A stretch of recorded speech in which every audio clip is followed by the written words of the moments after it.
So what we're going to do is we're here to expose it, let people tell their story, and let everybody in the public see the horrors of the court system in Suffolk County, New York.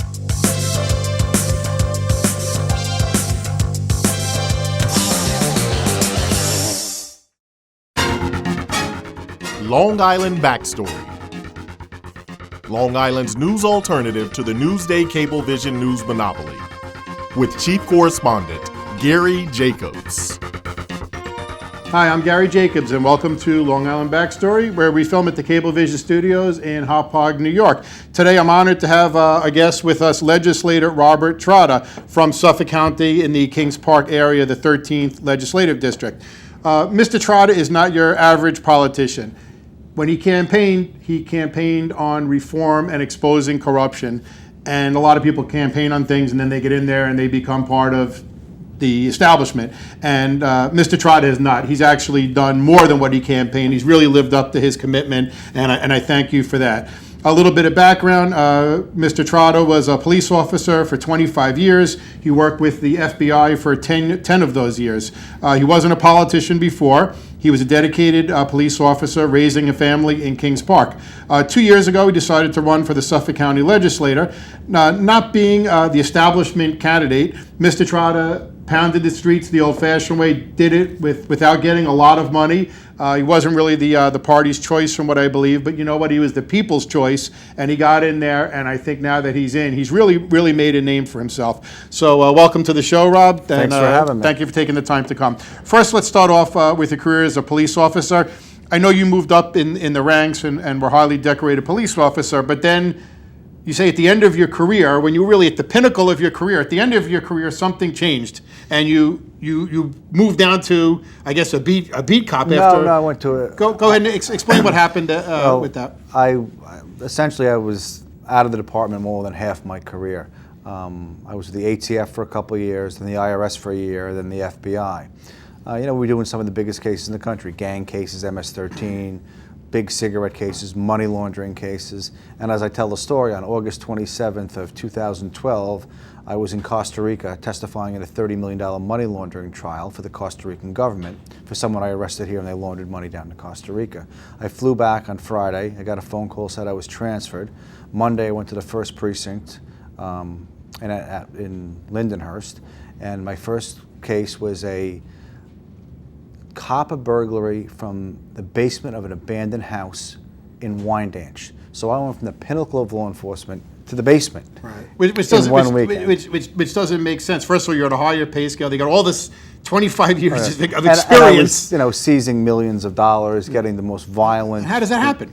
Well, we had a chief of police who was recently put in, and he decided that we didn't need anybody in the ATF. We didn't need anybody in the DEA, even though there's a massive heroin problem going on, and we didn't need anybody in the FBI Violent Crimes Task Force. That we would better serve our community by working in a precinct handling copper burglaries. I mean, clearly the man had serious issues, and that's evident by the fact that he is now sitting in federal prison. And we're talking about Chief Burke. Yes. James Burke.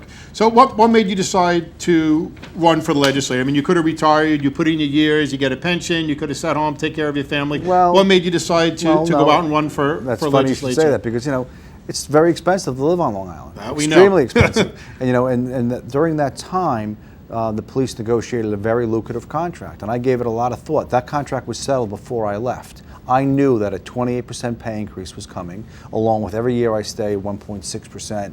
A substantial amount of money was on the table. And working in the squad, you can make money. It's, there's overtime, there's shootings, there's things like that occur.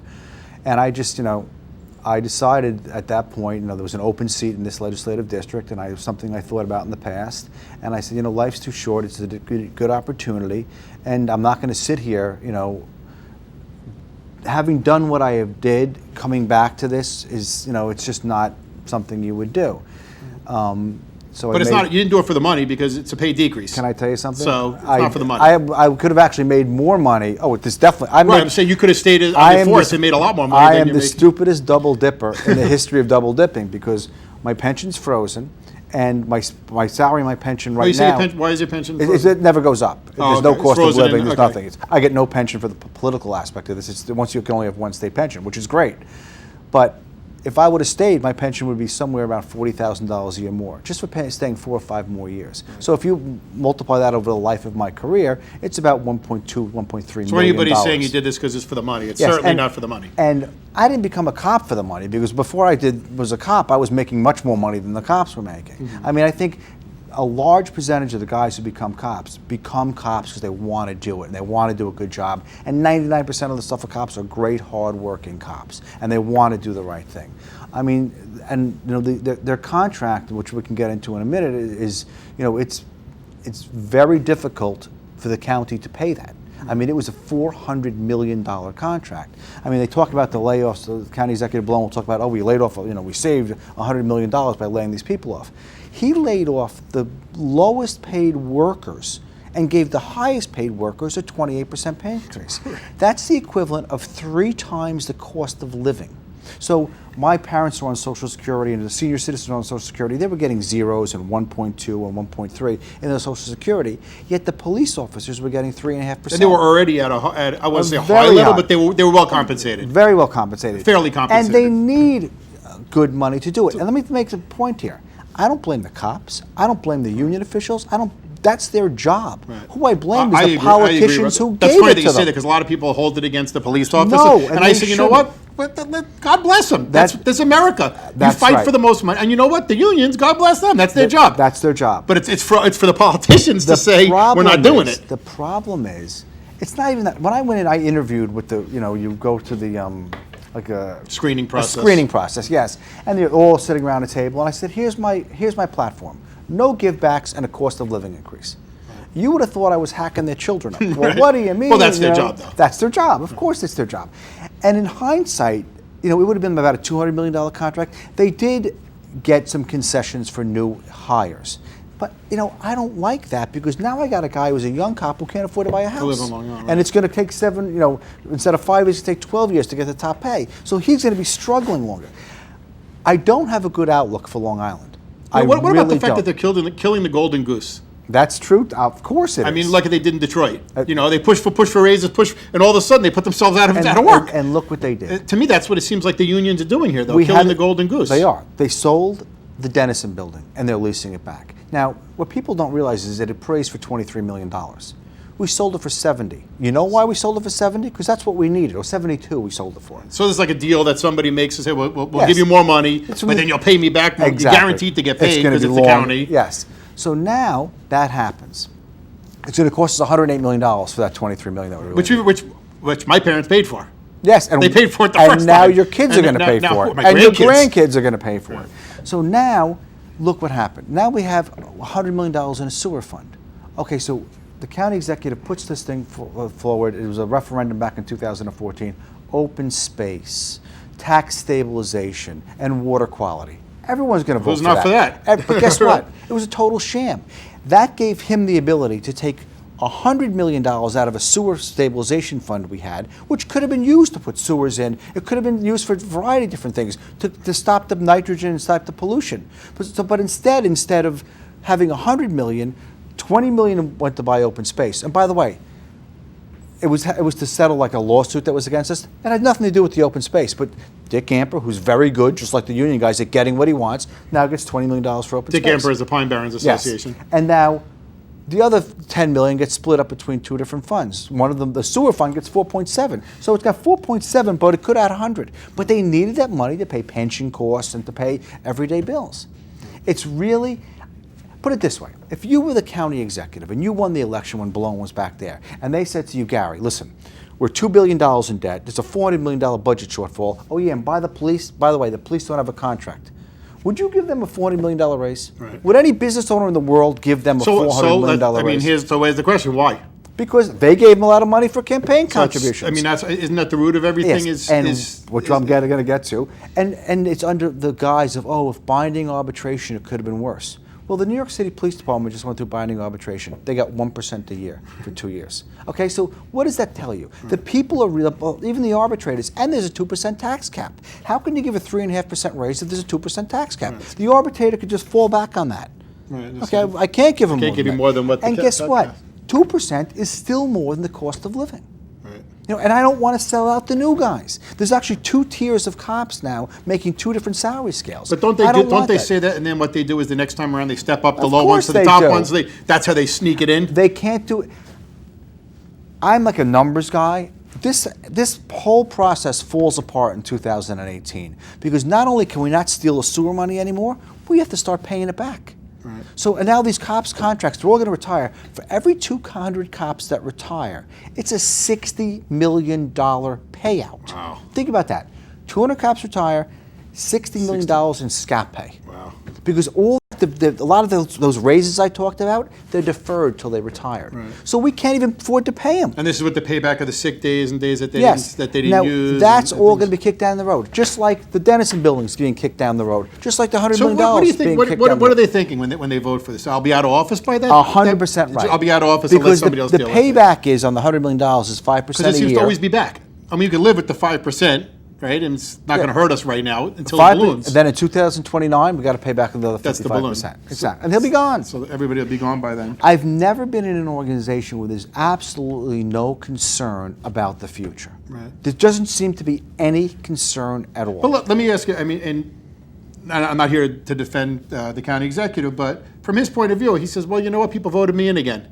I saw the Dennison building. Mm-hmm. I got $500 million from the cops, and they gave them an insane raise, while the poor people at the AME, the union workers, were making $30,000 a year, and they Got couldn't laid get a off. raise. But you know what? Oh, They they only got reelected me 1%. again. Isn't that a referendum? And you know what he said? That we don't care? Yeah, you know what it was? He got 11% of the vote. He got 11% of the vote. Of what could have voted, you mean? Yes, 11%. Because most people didn't so vote. that's the problem in a nutshell. And I think 19.6%. You talk about of that. people. You mentioned. I heard in one of the times you spoke, and you mentioned that you were elected by something like 15% of the people. This is whenever I go to a civic meeting or anything, I stand up and I go 86%. And I go, what do you mean? I go 86% of the registered voters in this community didn't vote for me, and I won by a landslide. Right.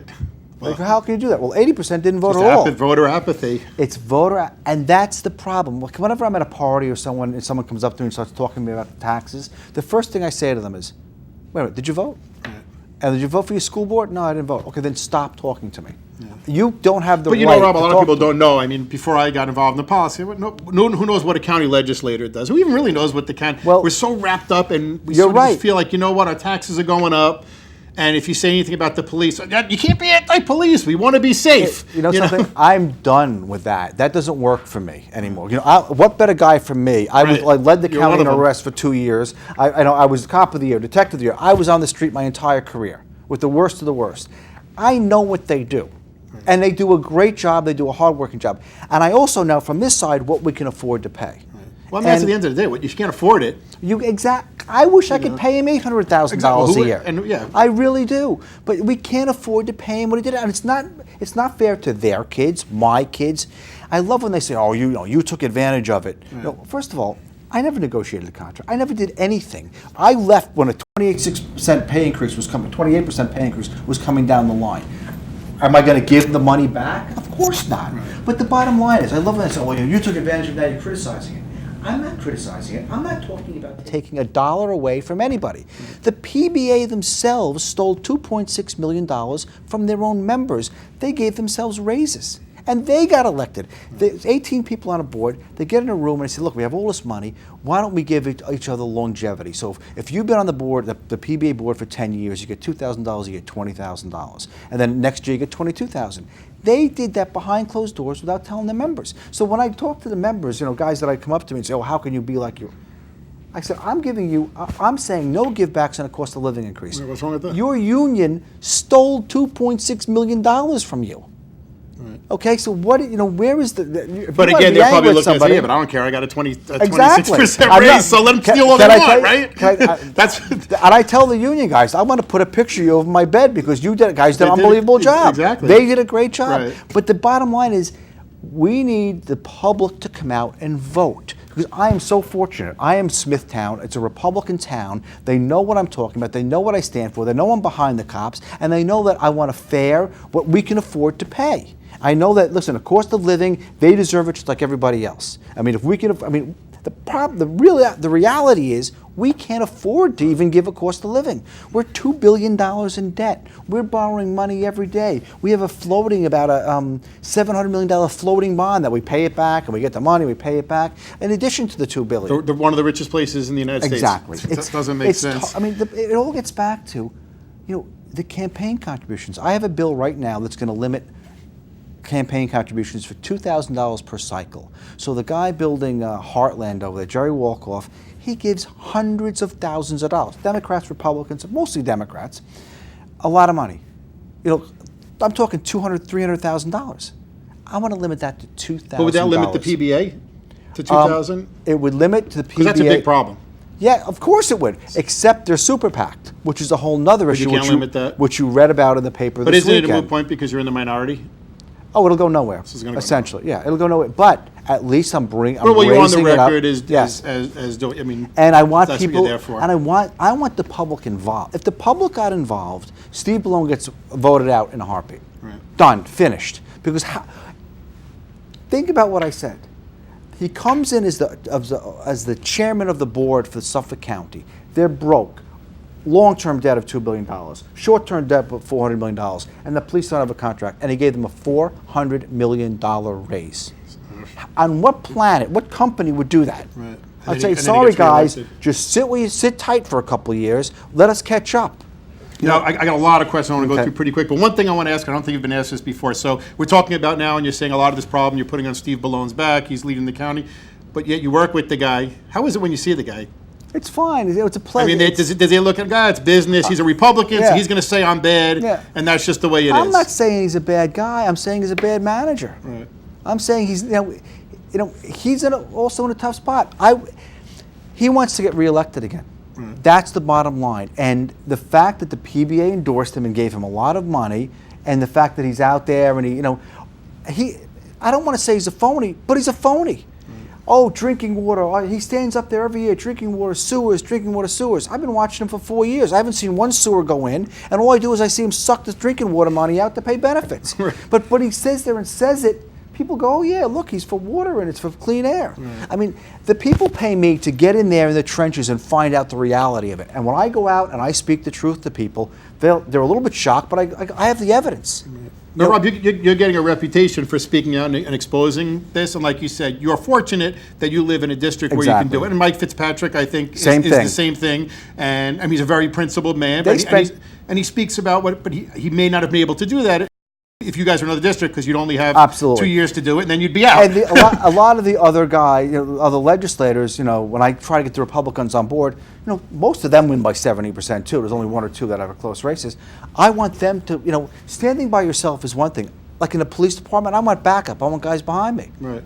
You can't. Honestly, I'm a little bit disappointed. But Rob, are you worried? Because listen, I'm going to get to this Chief Burke because that's a big issue for me. But listen, this guy did some pretty dangerous things, and I know that a lot of it's public, and I personally have heard a lot of stories of things that did not go public. I'm not afraid of all. And I know that you've also heard stories of things that happened in that police department that didn't go public. Are you worried that? I'm not saying that for your life necessarily, but they're going to go after you and say, "Listen, we're going to do something to destroy this guy." Are you worried? I'm sure they already have.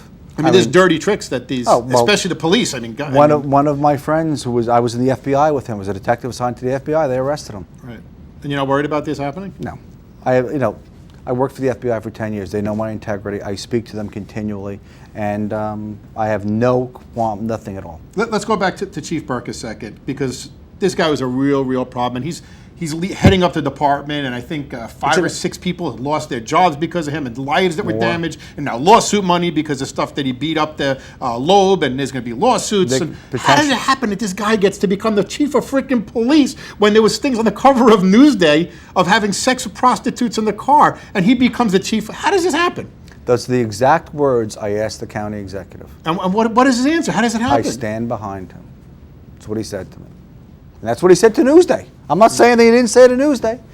It's despicable. But why? I mean, listen, he had to know that everybody knew it. Oh, yeah. And it's one thing to say, innocent into a I didn't know. But you knew. Then if you didn't know, then you should be fired for not knowing. Well, you don't do a background on somebody? Does he read the newspaper? Right. I mean, not only did he hire him, he stuck with him for 2 years. Right. But look how much damage was caused in those 2 years. Do you know the possible legal settlements we could be involved in because of this?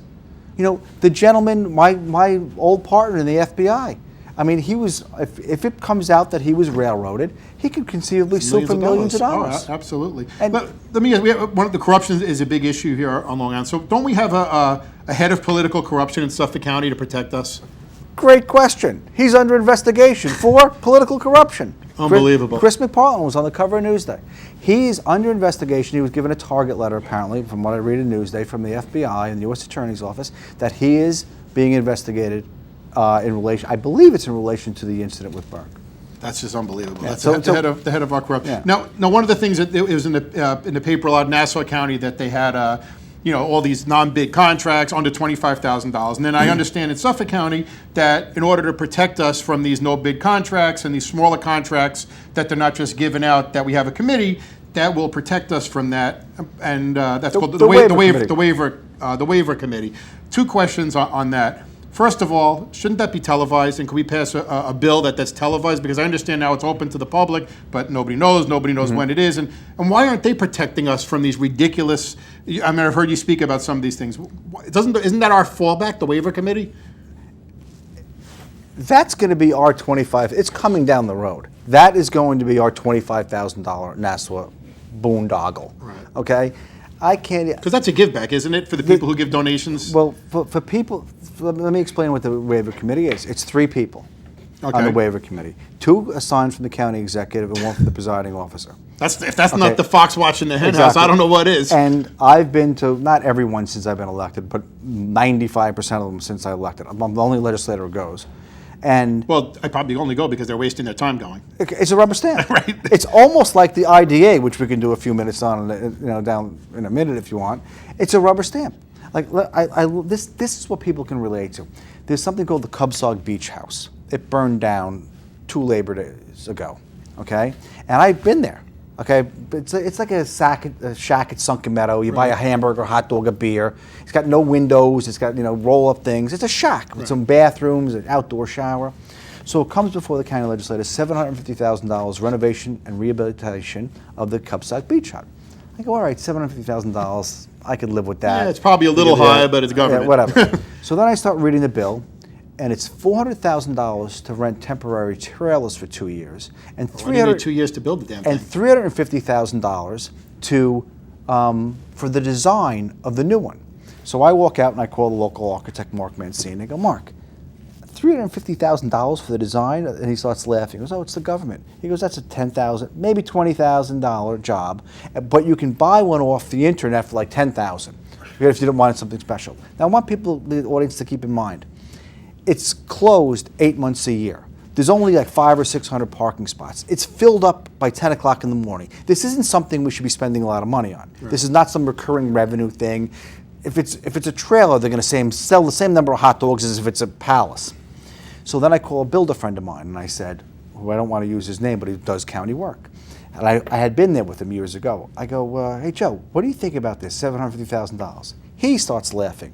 He goes, if you would have given me $750,000 the day after it burned down, by Memorial Day weekend, you move into the Taj Mahal, and I give you $100 grand back. Right. But instead, we're going to spend $750,000 to rent trailers and do a design. But why? And still not have a building. And why? It's going to cost $3 million to build a building. Okay, but because why? Well, who wants? Where's the money going? Who wants to do this? The government is incompetent. Now, But it's incompetence, or is it more than incompetence? well, I'm is getting this political to that. payback? Now, I'm getting to that. So now, I figure it goes out to bid. So now it goes, I go to the waiver committee one day, and lo and behold, what's on the waiver committee? The bid for the design of the shack. And it goes out to 4 or 5 different architects. And Yeah, so that sounds good, right? You yeah, think it's but- fair thing? But all the, is this true? I don't know. Maybe this is subject to some investigation of some sort. In that, are these 5 people giving money to Bologna, which is perfectly legal? Right. I mean, I had an IDA situation very The similar. Industrial Development Yes, Association. where they give tax breaks. So I'm sitting in my house on a Saturday and I'm reading the paper, and one of those legal ads I see, public hearing for IDA. Now I had gone to the meetings. I go, public hearing? What is this? Oh, it's a public. After they approve it, they have a public hearing, and it's about a company in Melville that's expanding, but the company is not asking for it. The owner of the building is asking for it.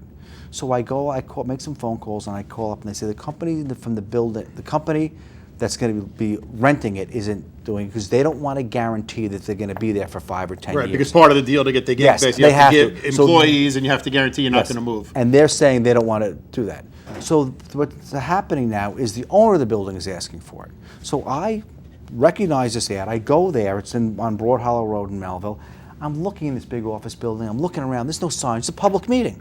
There's no sign. There's nothing. I asked the woman behind I have to go downstairs to the cafeteria. She goes, oh, I think the landlord is up over here. So I open the door. There's a woman sitting there. I said, is there a public meeting? Oh, yeah, down the hall. I walk down the hall. There's a closed conference room door. I open it up, and the head of the IDA and the owner of the building is sitting there. That's That's the public right, that's meeting. the meeting. So now I sit down and I start striking up a conversation with the owner of the building. And he's telling me, I said, well, why are you doing it, not them? Oh, don't worry about it. I could rent this warehouse 100 times over because they're redoing all the warehouses in Brooklyn and Queens and they into apartments, and we need warehouses. I could fill warehouses all day long here. So I look at the IDA guy. I go, so why what are are you we doing? giving him a tax break? Why does this guy need a tax break? So, to make a long story short, I start looking at campaign contributions, and sure enough, the owner of the building a few weeks earlier had given, I don't want to say 25,000, it might have been 2,500, but it might have been 25,000 because it's a big builder, to Boulogne. And then we walked into the meeting the following month, rubber stamp. I went through the whole thing. This is I'm objecting to this because this guy told me I could rent this to anybody. Why are we giving him a tax break? And guess what? They gave him the tax break. Wow, that's insane. We're really running short on time, so if you can do red light cameras, because I know that's something you're passionate about. I know you could do a whole show on it. Give me two minutes Okay. on, I know you're against them, so you tell ready? us why you're against them really quick, I'm 2 minutes. going to tell you why. First of all, it's a total sham. And you're a cop, so there's you're nothing speaking about. from I've watched safety. over 100. I'm sure everybody goes to you when I they're have sitting not there. seen one where I would have written a ticket. This is the bottom line. I'll sum it up this way. This $49 million, if you were to take all the home taxes, the county portion of your residential real estate taxes and commercial real tax, it equates to $49 million.